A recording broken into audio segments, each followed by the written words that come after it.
Welcome to the Mixtape series, presented by the Back in Action podcast. You'll notice across the show that certain topics keep coming up, but from a slightly different angle. The Mixtape series brings them all together. Each mixtape is a curated compilation of sound bites from across the show, where Dr. John Lavelle, Coach Dusty Holden, and Coach Josh Bunch bring their expertise, do a little myth busting, and genuinely rewire the way you think about pain, movement, and what your body is actually capable of. If every full-length episode is like a full-body workout for your brain, the Mixtape series brings you a hyper-targeted burnout set. Shorter episodes, a lot of punch. And if something jumps out and you want to hear more, every mic drop moment is linked to the original episode down in the description below. So, let's get mixing.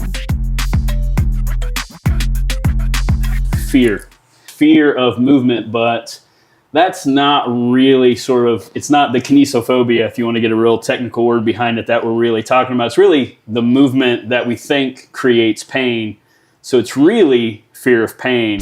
So as that cortisol is released, your amygdala, which is in your brain, is the fight or flight.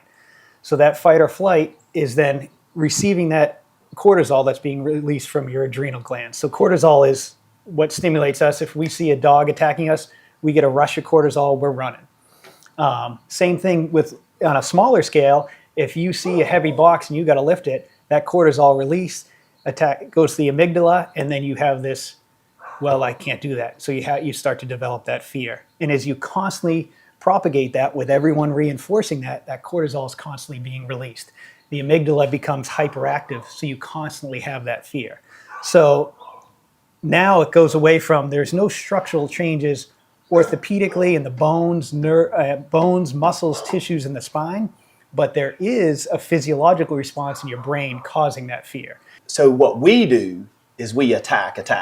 So the things that they've been avoiding are the very things that we're going to start doing. Then does the fear go away first, or does the pain go away first?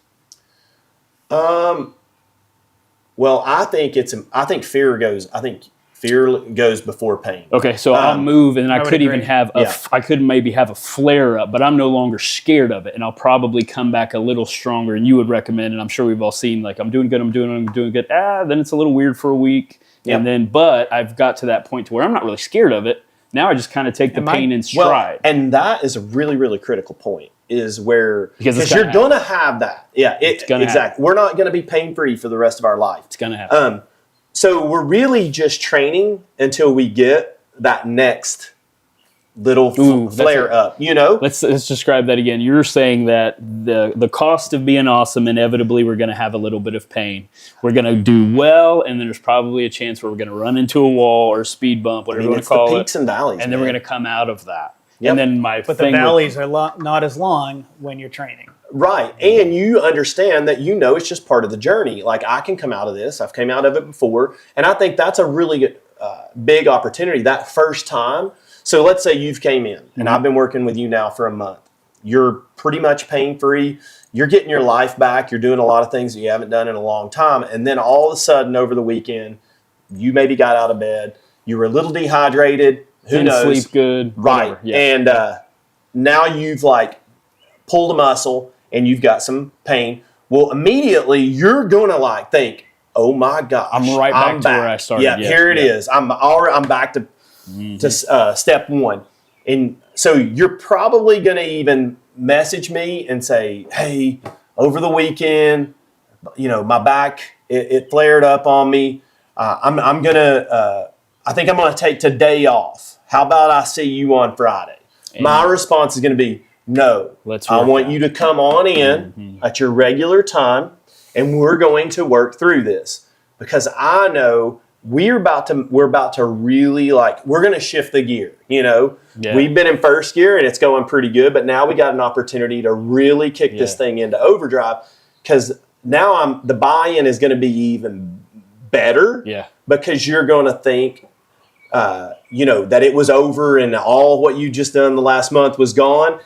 And what's going to happen is we're going to do that one session, and you're going to immediately feel better. The pain's going to go away, a lot faster than it did to begin with. So now you're starting to build this resiliency. But more importantly, you changed the whole outlook on your fear.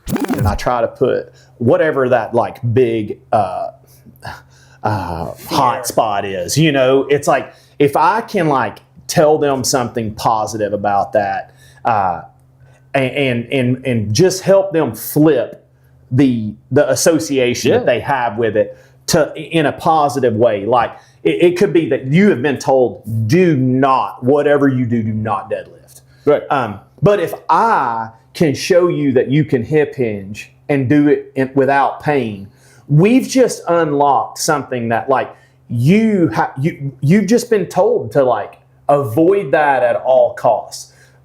It's empowering. Oh, 100%. And so when you overcome something that anything, name it, whatever you are the most scared of, you know, jumping out of an airplane. It's like when you do the thing and you face that thing head on, whatever it is, there's a confidence that like comes over that person. And now they believe like, well, I can get better, you know? It's honest. Have you ever seen it go the wrong way? And what I mean by that is you had the person who was feeling indiscriminate back pain, like they were ouch, but they weren't catastrophic. And then all of a sudden they've heard the diagnostic and then they are just worse right after the diagnosis.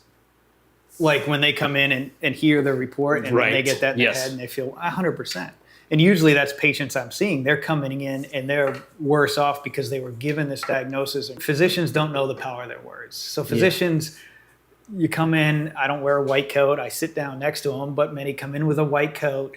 You know, you're sitting there nowadays, you're just typing the computer, barely listening. So they're already fearful because of the situation. There's a white coat syndrome. So you're fearful walking in the door. What am I going to hear? And when it comes to your spine, everyone's fearful about that because no one wants to be paralyzed. Yeah. You know, they want to be able to move again and do the things they want.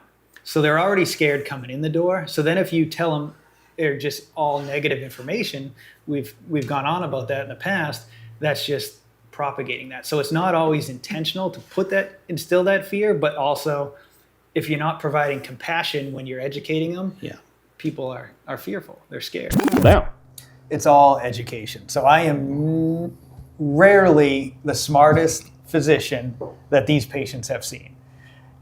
But if you educate them on the knowledge I know, or clinicians give them and show them what's out there, it's pretty easy to get them to understand and realize what they've been told in the past is not the most accurate information. It's that fear factor, while they're fearful of jumping out of a plane or doing the deadlift, just eliminating that, they haven't even done it yet, but when they walk out the door feeling like, okay, he said this is okay, but not just that I said it to him, but I explained the why. And that's why I love showing them their MRIs, or even just their x-rays if they have it, or having them demonstrate a hinge or a squat in the office just to show them that you can do this. So it's that educational component which gets you the buy-in. And it's not a buy-in because I need them to do this. I just want them to be able to do it because that's how they're going to get better. Doing consistent strength training for your trunk muscles, your back, is the best thing long term. That's a wrap on today's mixtape from the Back in Action podcast. If you want to put what our hosts talk about on the show into action, they've created a program just for you.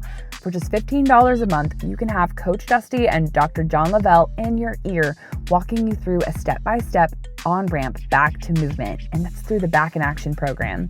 And here's the thing, phase 1 is only 4 weeks long, which means in 4 weeks from today, you could be feeling better in your body and getting back to doing the things you love. For more information on the Back in Action program or to get your invitation to access, go to thebackinactionpodcast.com.